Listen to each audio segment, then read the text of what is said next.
Welcome back, guys. Today we are going to complete our first season with the California Golden Seals.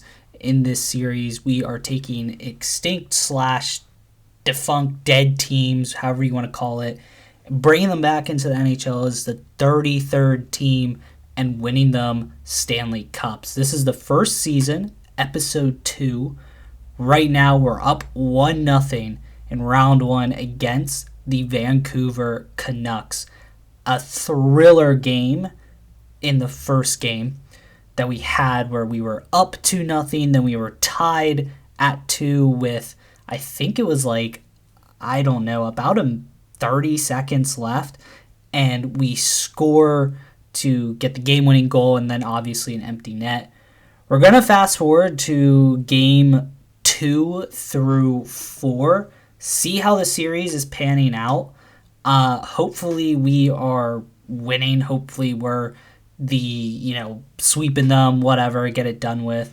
One thing I wanted to look at, though, was actually the lines of the Vancouver Canucks. We did not look at this before game 1, and I kind of wanted to do this before we jump into game 2. So their top line, their team looks basically the same. A couple that I noticed was, James Van Riemsdyk. I call him Jamie Van Riemsdyk. On offense, their defense looks basically the same, and obviously they have Thatcher Demko in net, who played pretty good. Both goals that we scored in the first period were actually, I think, very similar. They were right between his blocker and his pad. So we're going to go to game number 2. We're going to sim that game. We're going to see where we're at. We finished second in our division, 10th overall in the league. But we did not have a lot of point scores. It was spread out fairly evenly, but it was kind of bad. So we're going to sim the second game here. First period, Vancouver goes up. Jack Rosalick gets 2 goals in the first period. It stays a 2-2 or 2-0 game. We get an early power play. No dice there. So down 2-0. They get a power play here. And I'm just going to skip through because I don't think we're getting anything. And we get shut out in game 2, which is all right. Series is tied 1-1. Not ideal, but we got the first win, so we'll go to game 3. We're now in Vancouver, and let's see what this team can do. First period, we're down 2-1. Spence gets us on the board late and now we're down 4-1. It's not looking good here in this game right now, and got to score on the power play. We don't. Brock Boeser probably we almost came back, but unfortunately a power play goal puts us to bed. That kind of sucks. So now we're down 2-1 in the series here to the Vancouver Canucks, and we have to play them at home one more time before we can go back home, find that juice, and get ourselves back in this series, I guess. So tied at 2. We're up 4-2. We got an early power play again. 5-2. 5-3. They scored right after we did. 6-3, Adam Boqvist. So I'm going to say this game is done. 7-4. Obviously a shootout game right there. So we go back home for game 5 with a tied series. This series has been all over the place. We win 4-2. That was actually a close game. We lose 2-0. I would say that was a pretty close game. They scored the 2 goals in the first, and that was it. Game 3 looked like a blowout, and we clawed our way back before taking a costly penalty. And this one, it was, I guess, a close game, but, blowout as well towards the end. Simming game 5, we are at home. The first period, they score 2 again. We get 1 back. We get another one. Patrick Kane on Thatcher Demko. Brock Boeser scores shortly after. Tolvanen Makes it a 4-3 game. Do we have one more? This is for the series lead. This 2-2, game 5. Most important game right now in the series. Can we tie it up? And we don't. Brock Besser gets a late goal. Hoglander gets the empty netter. 6-3. So our backs against the wall here. We're down 3-2 in the series. This can be a big game here. You know, gotta win 2 in a row. Something we have not been able to do. 2-2 game. I'm actually going to jump into this game. I'm not going to play it, but I want to watch it. We are away. I'm hoping that we can do something here. Shots are dead. This game is dead even with 18 minutes left. Joseph moves in, shoots on Demko, and he holds on. This is the first time I've actually seen the away. What a 1T, and Chekhov saves it. Spurgeon has to get it out. Lucas Raymond. No X Factor abilities, I think, helps or hurts us on that. Chekhov saves it. And yeah, I mean, this team, this team is doing well. If we lose in 2, we never got swept. We had the series lead, obviously a 1-0 series lead. But I would be happy with the success we had in the first season. The moves that I already want to do is, I think, get rid of Spurgeon. I think find somebody else to replace him. I think kind of fix that little D-core. I actually think our D-core is all right. Our depth seems pretty good. I'm tempted to say let's run it back with basically who we have, but I'm hoping maybe somebody in the off season, another free agent that we might be able to get. More so, maybe a defenseman. We can trade Spurgeon for maybe a first-round pick.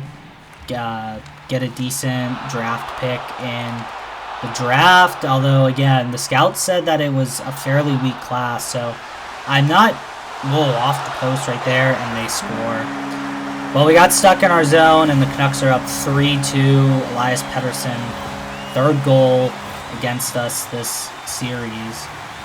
The Canucks are on the verge of moving on.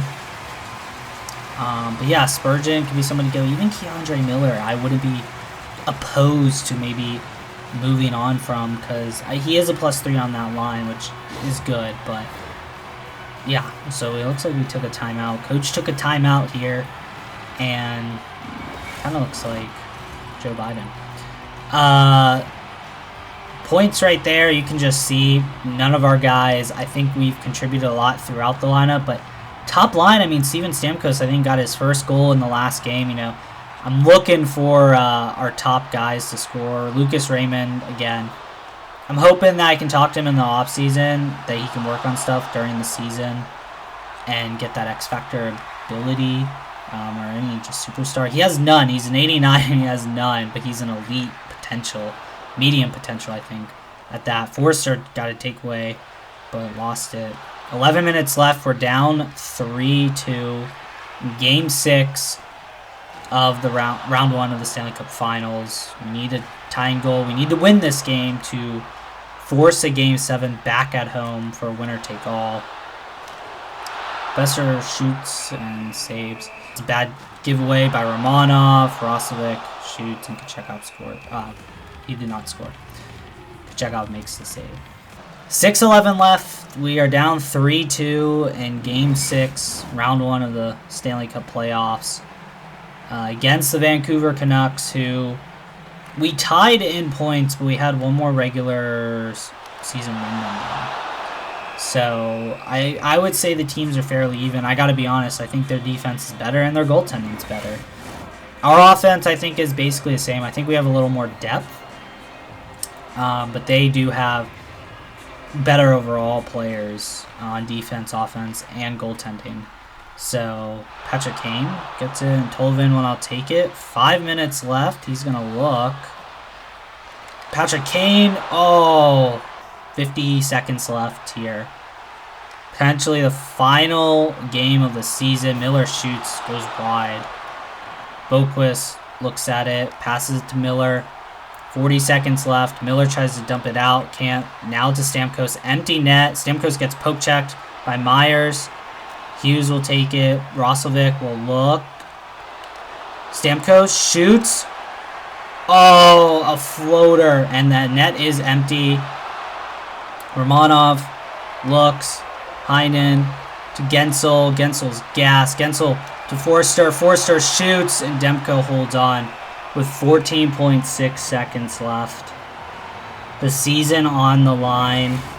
The dreams of winning a Stanley Cup in the first year on the brink. Obviously, that was not our goal, but you know, it would have been cool. Our third line is out there with Stamkos, is extra attacker, I guess. Because I think our team is just gas. Van Riemsdyk looks. He goes to shoot. 5 seconds left. Spurgeon up to Forster. Forster to Stamkos, and that will do it. The Vancouver Canucks will win round 1 against us. Obviously the better team. I'm not mad at our team. There were a couple games, you know, game 2 at home. We should have definitely, game 2 and 5. We won 1 game at home, 1 game away, and hard to win a series when you lose at home. Got to game 5 we had to capitalize on that.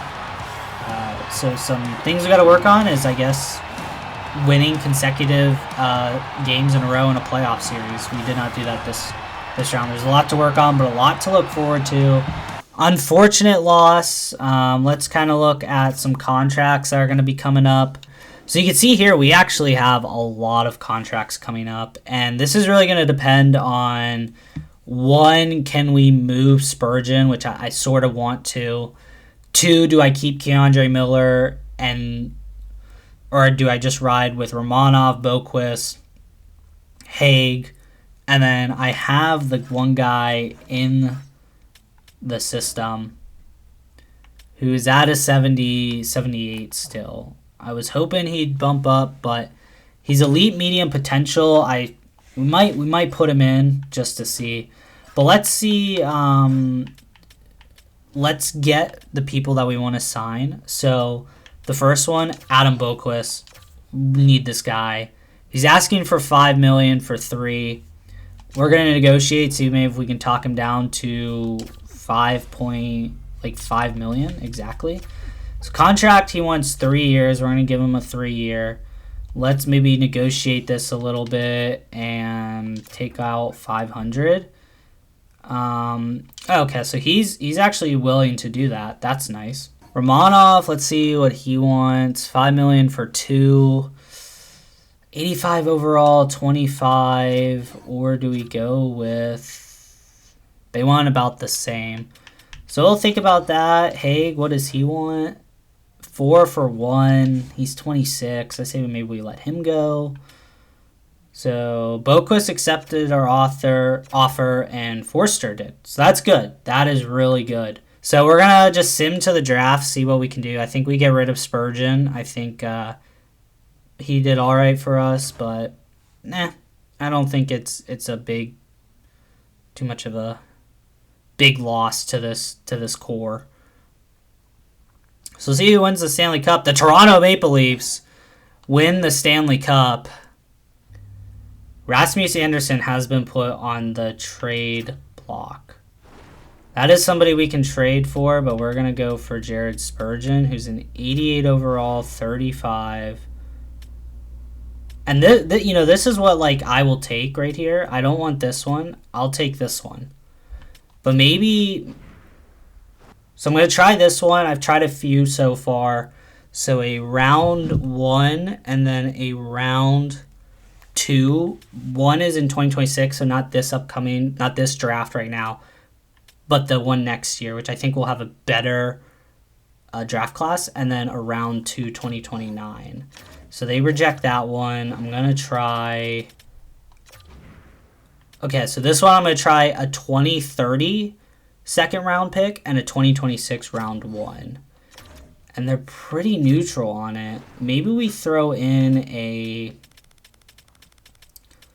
a 6. I think. 6 from this round draft.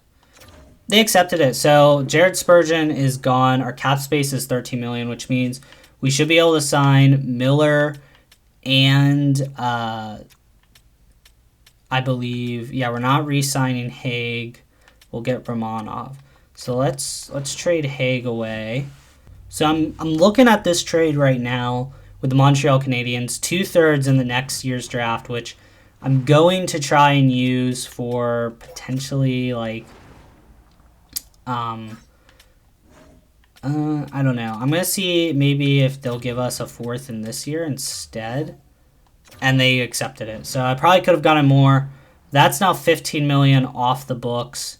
So I'm gonna trade this guy. He's sort of like a prospect, not really. They want a 5th, and to dump that, I don't really want to take that. I'm again trying to clear some cap space.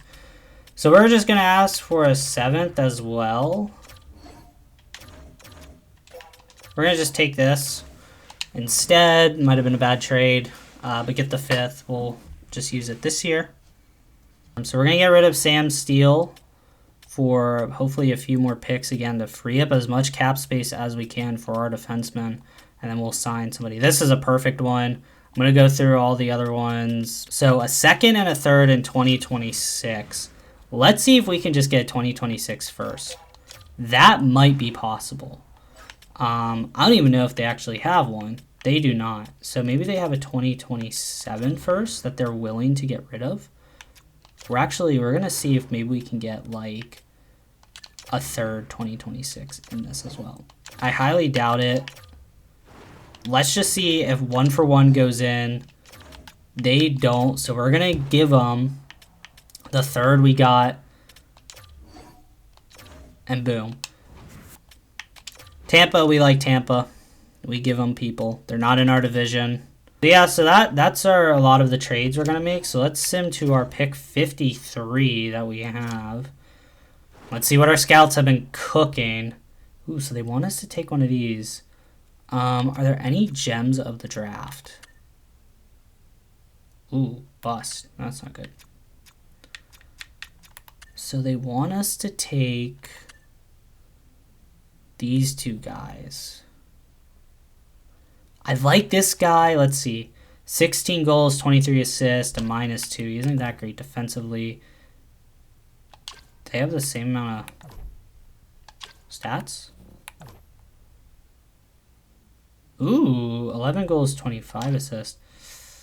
I mean, the other guy is more versatile, but I'll take that guy, top 9. Oh, no. Okay, they were both top 9 players. Okay, so I'm actually going to qualify Romanov for RFA, and then I'll sign K'Andre Miller. Advanced day. Have to reject your offer. So what we can do is then, I think, qualify both for RFA. See what maybe comes in. And then let's go to sim to free agency. Yeah, Lucas also, he can walk. We'll probably be able to sign him anyways. Now this is good right here.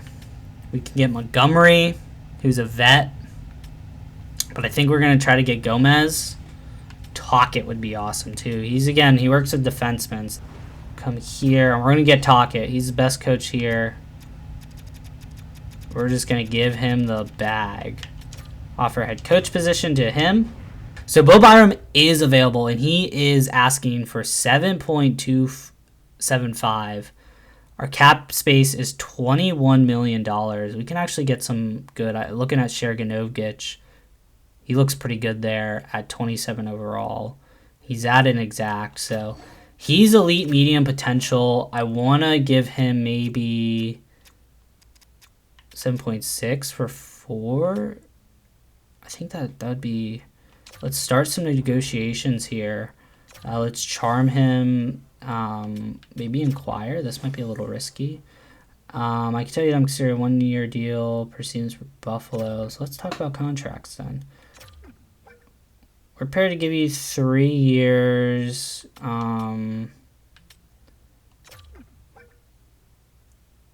We can make promises. Pairing 1. You'd be pairing 1, 100%.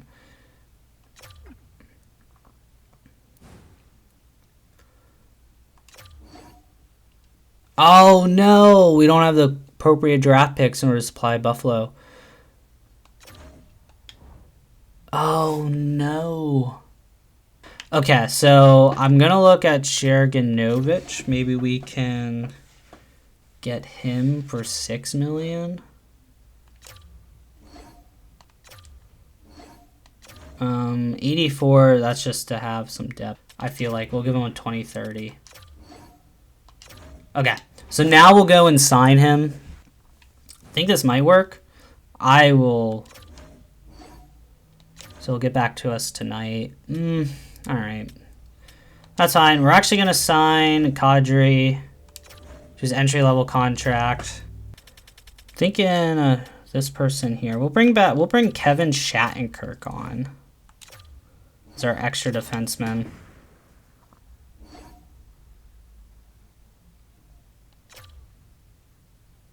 Oh, okay. So Sherganovich did not go to our team. That's unfortunate. And let's see who we have here. Mangiapane actually be a great fit for us. Oh, we got Tocchet. Let's go. I totally forgot we had Tocchet there for a second.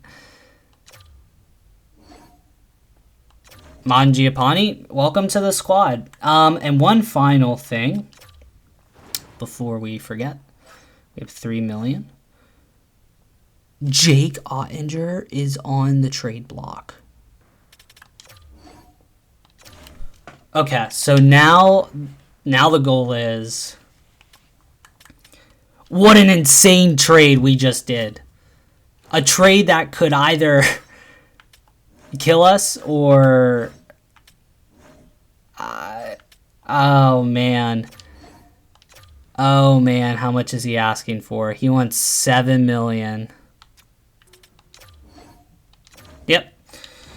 So, Ben is gone. Didn't really want him anyways. Maybe we just give him that. Oh, and he accepted. Okay. We'll see how that goes. And I think that's about it. I think that's all I'm going to do today. I wanted to officially end the first season, do the moves that I did, and kind of just wrap up this, I guess, the season 1. Great season overall. The Toronto Maple Leafs win the cup. Obviously, this is unrealistic because they won the cup, but it's going to be fun. We still have our core. We still have we got some big acquisitions, Bo Byram, Jake Ottinger, and then Mangiapane. So those are 3 good players that we got. 2 of them I'm hoping will stick around for the future. We are going to talk next episode to Lucas Raymond to get him an X-Factor ability, look at some contracts that we need to maybe get some of our players up to date with. I know a couple of them are restricted free agents, and so they'll be with us on cheap deals this year, but I'm hoping to maybe sign them long-term. Next year, it's really going to be is Steven Stamkos and Patrick Kane. Will they be on this team moving forward after this year? A huge question mark. Hopefully Jake Gensel improves. Tollivan will improve as well. But that's going to do it for this episode. The California Golden Seals, their future looks very bright. Obviously getting rid of Kochetkov hurt a little bit. He carried us through a lot. He was a top 10 goalie last year, but Ottinger already has his abilities, already is a little bit better. So I'm hoping he takes us to the promised land for goaltending. But that's going to do it for me right here. I hope you guys enjoyed this episode. Episode 3 will be coming out a little bit after this, depending on what my schedule is, but we'll be going head on into season 2 with a new coach, with some new players, and especially a new goalie, and I'm really excited for this. But thank you guys for watching. I hope you guys have a great day.